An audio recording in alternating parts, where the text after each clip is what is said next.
Welcome to Germany mga guys. So, lamig na ngayon dito. Payo ko sa inyo yung mga family visa reunion o FBR, family reunion visa, ganun ba 'yon? Nagkabaliktad ano na. Basta ganun, family visa yung gamit nyo. Lalo na pag lalaki, para makatulong sa yung family.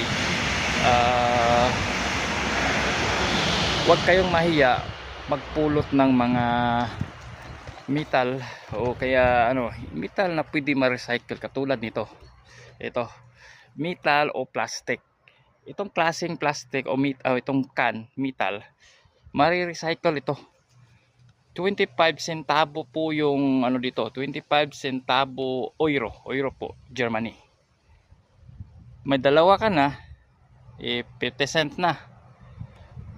Ang mura-mura lang naman yung mga pagkain dito. Siyempre, kapulot ka ng 4 nito o makakain ka na. Huwag kayong mahiya magpulot.